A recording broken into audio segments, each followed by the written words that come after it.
Hello guys, ये है geometry का पार्ट नंबर 6 जो है ऑल्टीट्यूड्स ऑफ अ ट्रायंगल। इससे पहले हमने 5 पार्ट किए हैं जिसका रिस्पांस मेरे को बहुत अच्छा लगा।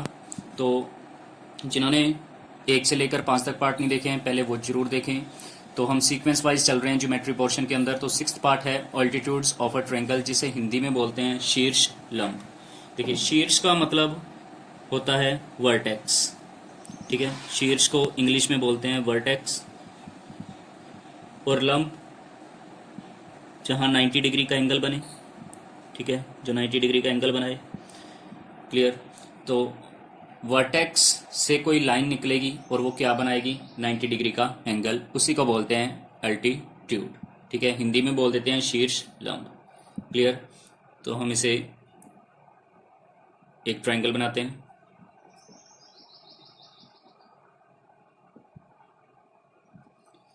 ऑल्टीट्यूड जो होता है ट्रायंगल का, इसे हाइट भी बोलते हैं, ठीक है। तो यहाँ मैं लिख देता हूँ, वैसे मैं आपको डेफिनेशन इसकी लिखवाऊंगा भी। अल्टीट्यूड को हम ऊंचाई भी बोलते हैं या हाइट भी बोल देते हैं, ठीक है। ऑल्टीट्यूड हाइट का काम करती है ट्रायंगल के अंदर। क्लियर। देखिए, ये 3 शीर्ष हैं, ए बी सी, ठीक है। ये 3 वर्टिसेस हैं। तो इसके सामने वाली साइड, इस वर्टेक्स के सामने है BC। तो अगर इस BC तक एक लाइन ड्रॉ की जाए तो इसे क्या बोलेंगे, ऑल्टीट्यूड। और ये क्या बनाएगी यहाँ, 90 डिग्री का एंगल। क्लियर। क्लियर है इतनी बात।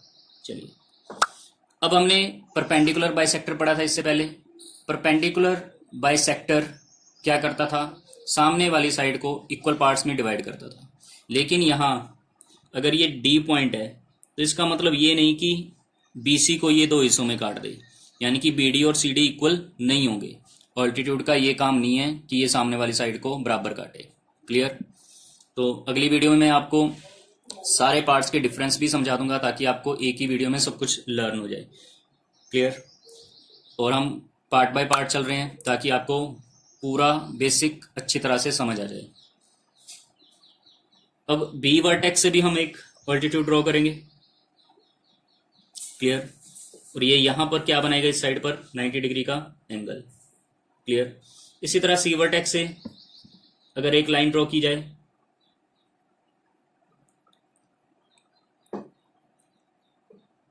तो ये क्या होगी, ऑल्टीट्यूड या हाइट का काम करेगी। इस पॉइंट को E कह देते हैं, इस पॉइंट को F कह देते हैं, ठीक है। और यहाँ क्या बन जाएगा, 90 डिग्री का एंगल। क्लियर है गाइस। अब देखिए, जहां पर ऑल्टीट्यूड्स मीट कर रहे हैं, यहाँ मीट कर रहे हैं, यहाँ मिल रहे हैं सारे ऑल्टीट्यूड, तीनों ऑल्टीट्यूड। ऑल्टीट्यूड जहां मीट करते हैं उस पॉइंट को O से डिनोट करते हैं, उसे O से लिखते हैं। और इस O को इंग्लिश में बोलते हैं ऑर्थो सेंटर। तो आपको ये पता होना चाहिए, ऑल्टीट्यूड जब मिलते हैं तो ऑर्थो सेंटर बनता है। ऑर्थो को हिंदी में बोलते हैं लंब, सेंटर को केंद्र, लंब केंद्र। ऑर्थो सेंटर यानी लंब केंद्र, ठीक है। और ये हमने कौन सा ट्रायंगल बनाया है अभी, ये हमने एक बनाया है न्यून कोण त्रिभुज, यानी कि इंग्लिश में इसे बोलेंगे एक्यूट एंगल्ड ट्रायंगल, न्यून कोण त्रिभुज, ठीक है। तो एक्यूट एंगल ट्रायंगल के अंदर बनता है क्या, ऑर्थो सेंटर। आप देख रहे हो ऑर्थो सेंटर त्रिभुज के अंदर बना है। तो ये बात भी आपको याद रखनी है कि ortho centre is formed inside acute angled triangle. Clear है गाइस। तो अब मैं आपको डेफिनेशन लिखवाने जा रहा हूं। ऑल्टीट्यूड को क्या बोलते हैं, डेफिनेशन इसकी क्या बनेगी, एक परपेंडिकुलर की तरह ही हमने इसे ड्रॉ किया है। द परपेंडिकुलर, यानी परपेंडिकुलर क्या होता है, जो 90 डिग्री एंगल बनाया और यहाँ पर 90 डिग्री बन रहा है, तो हम बोल सकते हैं कि ऑल्टीट्यूड एक तरह का क्या है, परपेंडिकुलर है। The perpendicular drawn from the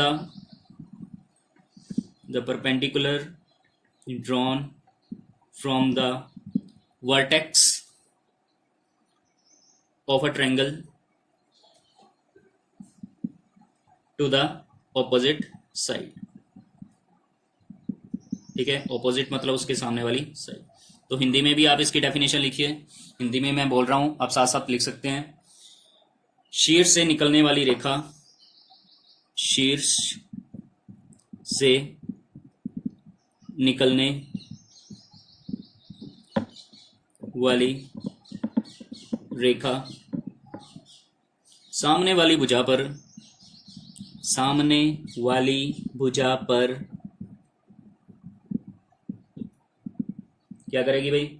90 degree का कोण बनाएगी। 90 डिग्री का कोण बनाएगी।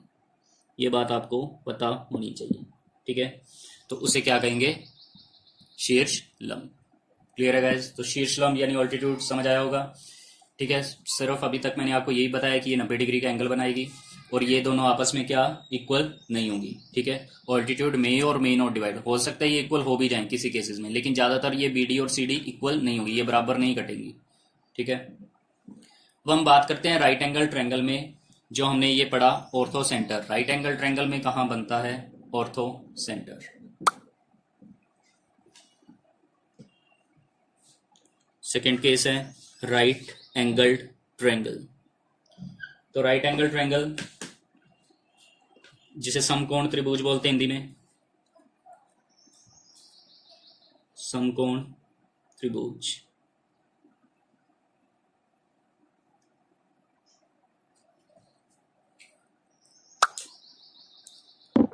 देखिए राइट एंगल ट्रायंगल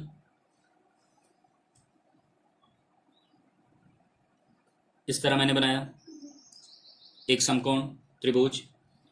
तो देखिए ये एंगल सभी को पता है 90 डिग्री होता है, ठीक है। 90 डिग्री बनाया मैंने।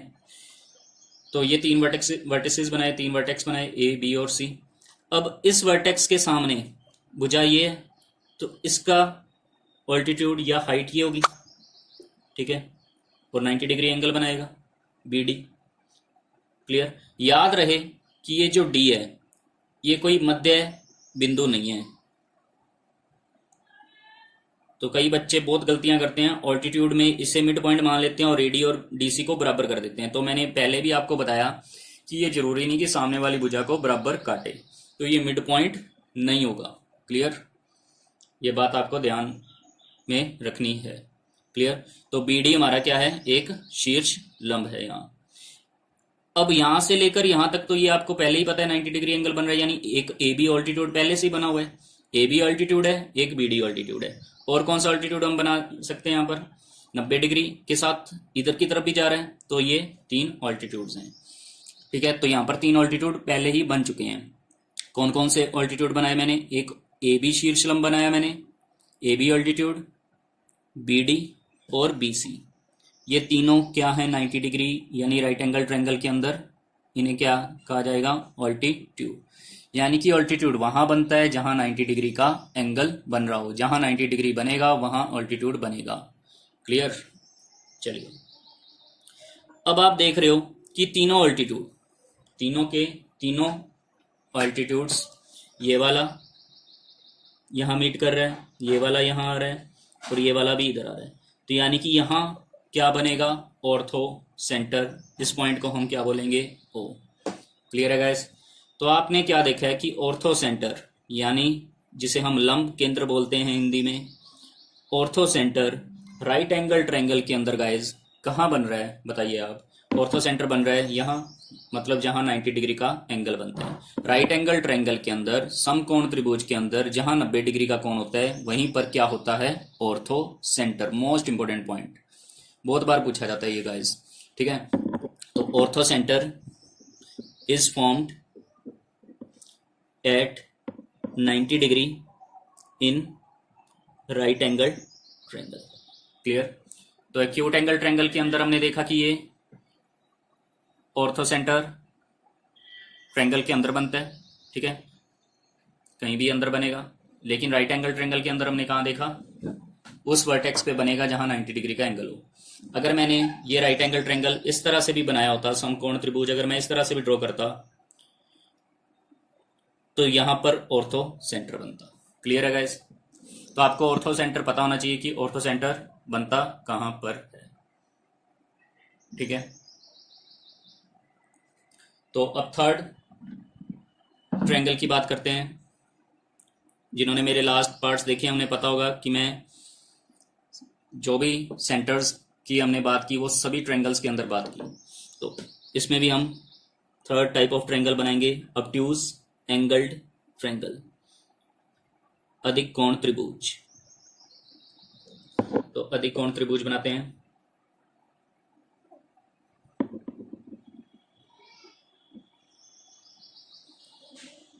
ठीक है, इस तरह रफली मैंने एक ऑब्ट्यूज एंगल ट्रायंगल ड्रॉ किया है। अब देखिए, ये है ए, ये है सी, ये है मान लो बी। ठीक है, ये एक ऑब्ट्यूज एंगल ट्रायंगल बनता है जहां पर ये एंगल 90 डिग्री से ज़्यादा होता है, 110, 120, 130, 100 डिग्री, कुछ भी हो सकता है, ये 95 डिग्री। तो इस वर्टेक्स के बिल्कुल परपेंडिकुलर हमें एक हाइट ड्रॉ करनी है, और हाइट हमें पता है इस तरह, यानी ऑल्टीट्यूड इस तरह ड्रॉ होगा। ठीक है, इसे मैं पीछे की तरफ एक्सटेंड कर देता हूँ और इस पॉइंट को हम बोल देते हैं डी। तो एक ऑल्टीट्यूड हमने क्या बना दिया, ए डी। क्या ऑल्टीट्यूड बनाया, ए डी। क्लियर, और ये 90 डिग्री है। क्लियर है गाइस। अब बी के सामने कौन सी साइड है, ये साइड है। तो बी के सामने मैं एक ऑल्टीट्यूड ड्रॉ करूंगा और यहाँ पर क्या बनता है, 90 डिग्री। जैसे कि इस लाइन पे ये ऐसे एक्सटेंड करके हमने यहाँ पे 90 डिग्री बनाया, इसी तरह सामने वाली साइड इधर भी 90 डिग्री बनेगा।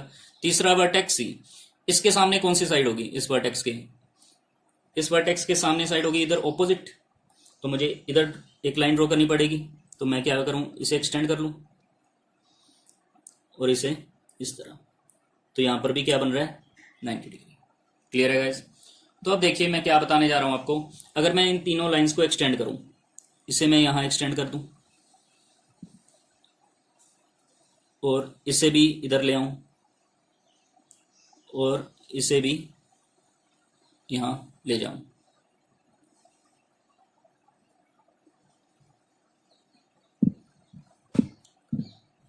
तो आप क्या देखोगे गाइस कि जो अब ऑर्थो सेंटर बन रहा है, जो अब ऑर्थो सेंटर बनेगा, यानी कि इनका मिलने का पॉइंट अब ये है, तो इसे हम क्या बोलते हैं, ओ, यानी ऑर्थो सेंटर। इस पॉइंट को हम बोलेंगे ऑर्थो सेंटर। तो ये आउटसाइड द ट्रायंगल बनता है। लंब केंद्र कहाँ बनता है, ऑब्ट्यूज एंगल ट्रायंगल में, त्रिभुज के बाहर, आउटसाइड द ट्रायंगल। क्लियर है गाइस। चलिए, इतना आप अच्छी तरह से नोट करिए, अच्छी तरह से नोट्स बनाएं। तो आई होप आप साथ साथ नोट कर रहे होंगे। नहीं कर रहे तो वीडियो को पॉज करें और नोट जरूर करें और नोटबुक जरूर बनाएं।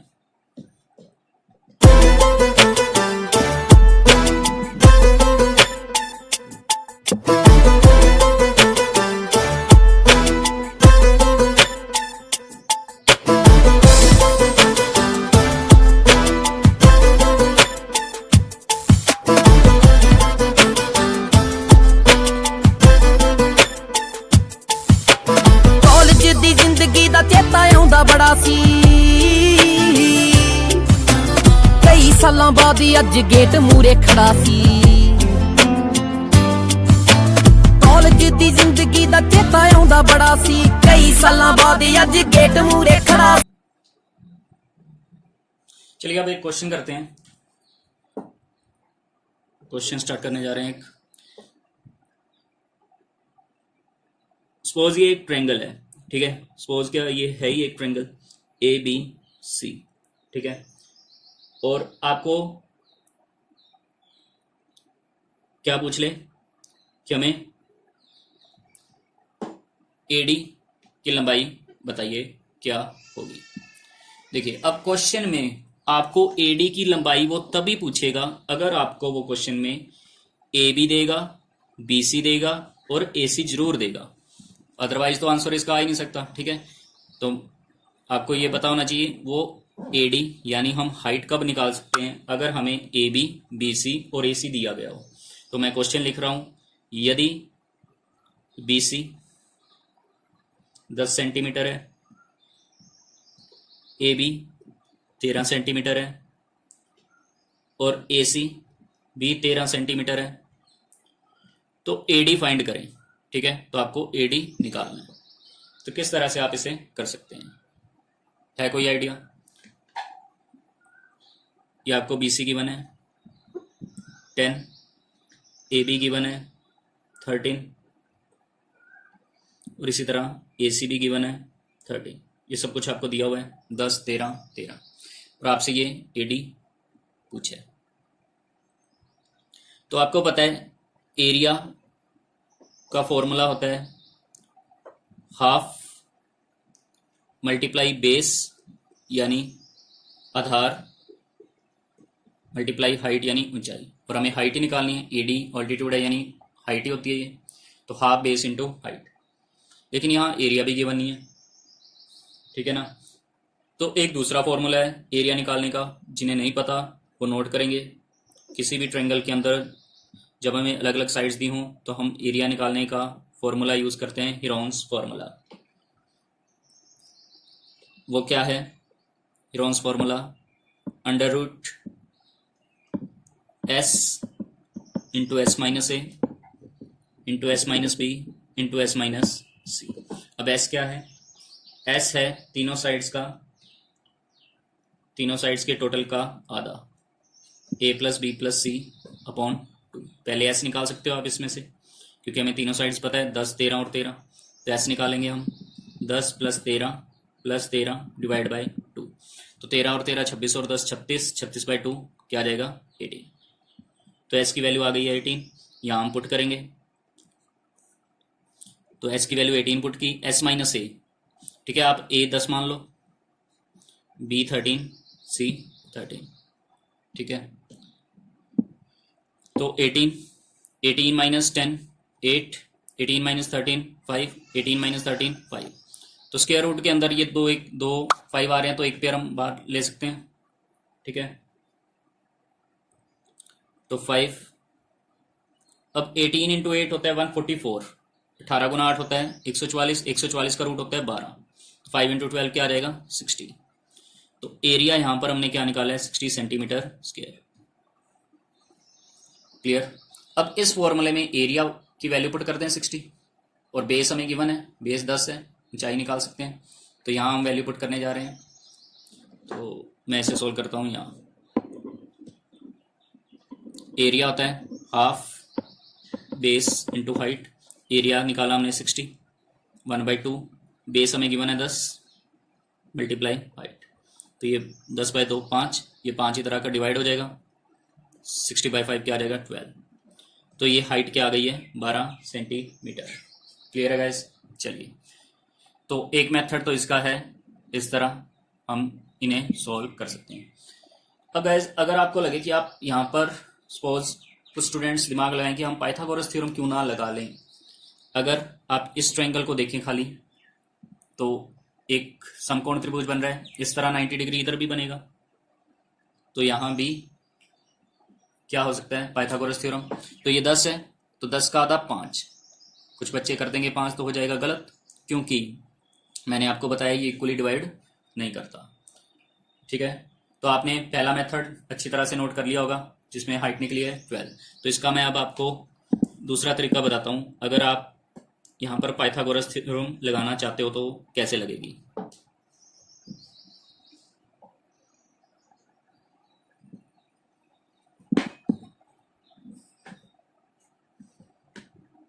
एक बात ध्यान में रहे कि ये इक्वली नहीं काटते, बार बार बता रहा हूँ, ठीक है। तो दूसरा मेथड देखें, अगर मैंने ट्रायंगल लिया, कौन सा त्रिभुज लिया ADC, तो पाइथागोरस थ्योरम सभी को लगानी आती है, हाइपोटेन्यूज का वर्ग, ठीक है, हाइपोटेन्यूज का स्क्वायर करते हैं हम, और इसके इक्वल और इसके इक्वल। तो देखिए अगर BC 10 है और अगर मैंने BD x मान लिया, if BD is equal to x, तो CD कितना हो जाएगा? टोटल ये 10 है, उसमें से ये हिस्सा x है, तो ये हिस्सा कितना होगा 10 माइनस एक्स, क्या हो जाएगा 10 माइनस एक्स। BD x है तो CD क्या है 10 माइनस एक्स। तो मैं ये भी बोल सकता हूं कि AD का स्क्वायर हाइपोटेन्यूज का स्क्वायर उधर गया, तो ये माइनस आएगा, माइनस ऑफ 10 माइनस एक्स का स्क्वायर, ठीक है। ये इक्वेशन 1। इसी तरह अगर मैं ट्रायंगल कौन सा लूं, इन ट्रायंगल ADB, तो ट्रायंगल ADB में भी हम क्या लिख सकते हैं, AD का स्क्वायर, AD तो कॉमन है ही, AD का स्क्वायर इज इक्वल टू 13 का स्क्वायर माइनस एक्स का स्क्वायर, 13 का स्क्वायर माइनस एक्स का स्क्वायर, तो AD का स्क्वायर आ जाएगा। इस इक्वेशन 2। तो ये भी AD स्क्वायर है, ये भी AD स्क्वायर, लेकिन ये इसके इक्वल है, ये इसके इक्वल, तो ये आपस में भी इक्वल होंगे, 1 और 2 आपस में इक्वल है। तो 13 का स्क्वायर 169, ये आइडेंटिटी को खोलेंगे हम ब्रैकेट में ही, a माइनस बी का स्क्वायर, क्या लगाएंगे, a माइनस बी का square, a square plus B square minus 2ab, 2 into 10 into X, और इधर 13 का स्क्वायर 169 माइनस एक्स स्क्वायर, तो ये 169 तो कैंसिल ही हो जाएगा। तो इस ब्रैकेट को ओपन करते हैं, -100 minus x square plus 20x, और ये इधर आएगा तो plus X square equal to 0, और ये भी कैंसिल हो जाएगा। और ये बात समझ, तो -100 प्लस 20x, तो 20x माइनस 100 इक्वल टू 0, यानी 20x इक्वल टू 100, तो x की वैल्यू निकल कर आएगी 5। ठीक है गाइस, तो इतना आपको समझ आया होगा कि अभी तो x की वैल्यू आई है 5, लेकिन हमें तो AD निकालना है, तो हम इस वैल्यू में, इस इक्वेशन में पुट कर सकते हैं x की वैल्यू 5 और AD निकाल सकते हैं।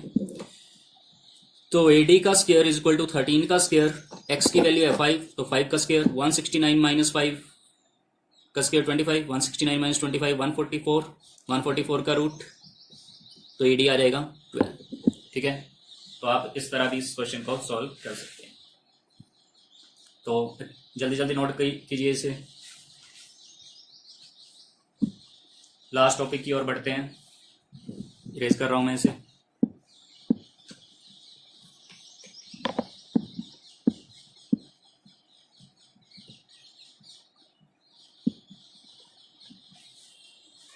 चलिए, अगला रूल मैं आपको बहुत इंपॉर्टेंट रूल बताने जा रहा हूं। हमेशा मैं आपको साथ साथ रूल्स बताता रहा हूं।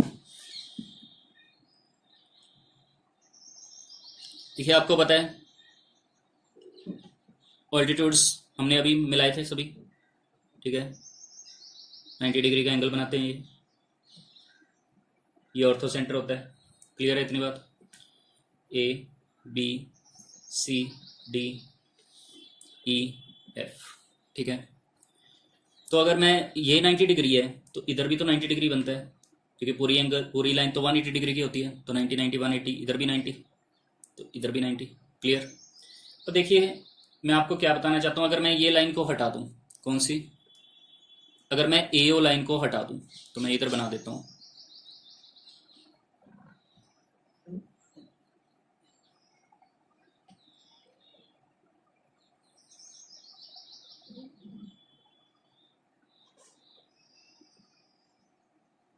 ठीक है, हमने AO लाइन हटा दिया, ABC D E F 90 और 90। क्लियर है गाइस? चलिए, अब आप सिर्फ ये देखिए कि जो मैं डार्क कर रहा हूं ये क्या बन रहा है। एक क्वाड्रिलेटरल, एक चतुर्भुज बन रहा है, एक चतुर्भुज बन रहा है ये। ठीक है, क्वाड्रिलेटरल बन रहा है, कौन सा, AFOE। एक क्वाड्रिलेटरल क्या बन गया, AFOE। हमें पता है क्वाड्रिलेटरल के अंदर चारों एंगल्स का टोटल होता है 360, 1 2 3 4, इन चारों एंगल्स का टोटल क्या होता है, 360। क्लियर है इतनी बात? लेकिन गाइज, आपको ये 90 और ये 90 तो पता ही है। चलिए मैं लिखता हूं, angle A plus angle F plus angle O plus angle E। ठीक है, angle A, angle F, angle O, angle E 360, जबकि हमें एंगल F और एंगल E तो पता है 90 90 है। तो angle A plus angle O, F की वैल्यू 90 और E की वैल्यू 90, तो सीधा ही मैं लिख दूं, समझ आओगे आप, 90 प्लस 90 180। तो angle A plus angle O, ये 180 उधर जाकर माइनस हो जाएगा, 360 माइनस 180 180। तो angle A plus angle O कितना निकल कर आया, 180। मतलब इसका और इसका टोटल हमेशा क्या होता है, 180। ये बात याद रखनी है आपको, इसका और इसका टोटल क्या होगा, 180 डिग्री। तो अगर आपसे क्या पूछें ऑर्थो सेंटर पे कितने डिग्री का एंगल बनेगा, तो हम 180 डिग्री में से एंगल A माइनस कर देंगे। Clear guys? तो ये मोस्ट इंपॉर्टेंट है, आपको सीधा इतना ही याद रखना है। ये सिर्फ मैंने एक डेरिवेशन करवाई आपको। आप सीधा याद रखें, ऑल्टीट्यूड जहां मीट करते हैं उसे ऑर्थो सेंटर बोलते हैं, और ऑर्थो सेंटर पे जो एंगल निकालना हो, ठीक है, वो जो वर्टेक्स दिया होता है जो उसके ऊपर है उसे 180 में से माइनस कर दोगे तो आपको ऑर्थो सेंटर का एंगल पता चलेगा। जैसे मैं एक क्वेश्चन देता हूं आपको, मान लो एग्जाम में ये क्वेश्चन आया हो कि ये एक ट्रायंगल ABC है, ठीक है, O is an ortho centre आपको दिया होगा, या फिर ये कहा होगा कि BO और CO ऑल्टीट्यूड है। ऑर्थो सेंटर सीधा नहीं बोलते वो, तो वो ये बोलेंगे BO और CO दोनों क्या हैं, शीर्षलंब हैं। क्वेश्चन आप साथ साथ लिख लीजिए, यदि BO और CO शीर्षलंब हो, या if BO and CO are the altitudes of a triangle, clear. और ये भी दे सकते हैं if O is an orthocentre, ठीक है। सेकंड आपको कहा होगा यदि एंगल A 50 डिग्री हो, if angle A is 50 degree find angle O। अगर ये 50 डिग्री है तो ये एंगल कितना होगा, बताइए। आपसे चाहे ये वाला एंगल पूछें ऊपर वाला, चाहिए, दोनों का मेथड यही रहेगा 180 माइनस से। तो एंगल O क्या होगा, 180 में से आप जो आपको 50 दिया हुआ है ये माइनस कर दो। कुछ आपको मल्टीप्लाई 2 से नहीं करना, डिवाइड्स 2 से नहीं करना, जो मैंने अपनी लास्ट वीडियोस में आपको एंगल बाइसेक्टर में बताया था। एंगल बाइसेक्टर में आप देखिए अच्छी तरह से वीडियोस में मैंने आपको क्या बताया था कि अपनी तरफ से 90 डिग्री ऐड करें और ऊपर वाले एंगल का आधा कर दें, याद होगा आपको, ठीक है। वो मैंने आपको एंगल बाइसेक्टर थ्योरम में बताया था। साइड परपेंडिकुलर बाइसेक्टर में मैंने बताया था कि ये वाला एंगल इसका डबल होता है, लेकिन ऑल्टीट्यूड में ये आपको क्या करना है, बस 180 में से माइनस कर देना है, क्लियर, ठीक है। मीडियन में हम ये एंगल निकाल ही नहीं सकते, याद रखना, मीडियन में कभी नहीं पूछेगा ये एंगल, ठीक है, इस तरह कभी एंगल नहीं पूछते वो, ठीक है गाइस। तो एक और क्वेश्चन दे रहा हूँ आपको होमवर्क के लिए, चलिए होमवर्क के लिए नहीं, चलो मैं आपको वैसे ही एक बताता हूँ कि आपको याद हो जाए हमेशा के लिए। होमवर्क के लिए भी एक क्वेश्चन जरूर दूंगा।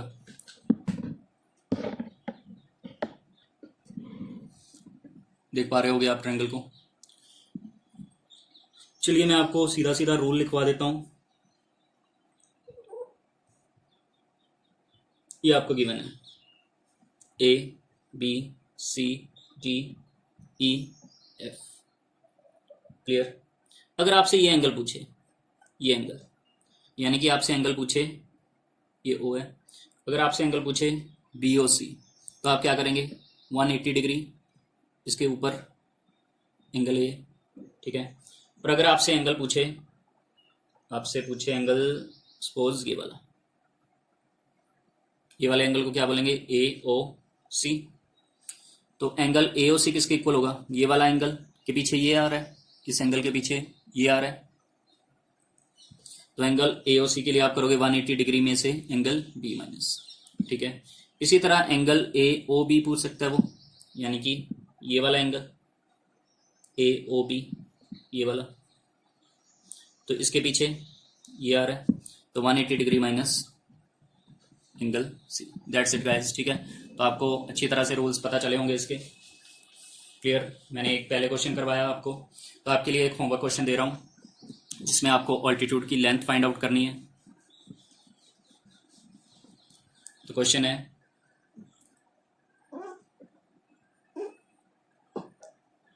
ABCD, AD ऑल्टीट्यूड है, आपको ये फाइंड करना है। आपको AB गिवन है 13, AC गिवन है 15 और BC गिवन है 14। तो AD आपको बताना है क्या होगा, ठीक है। ये मैं आपको करवा चुका हूँ, ठीक है। कोई भी मेथड से कर सकते हैं आप, पाइथागोरस थ्योरम लगाकर या दूसरे मेथड से भी। सो गाइस आज की क्लास यहीं पर कंप्लीट करते हैं, ठीक है। So take care guys, thank you.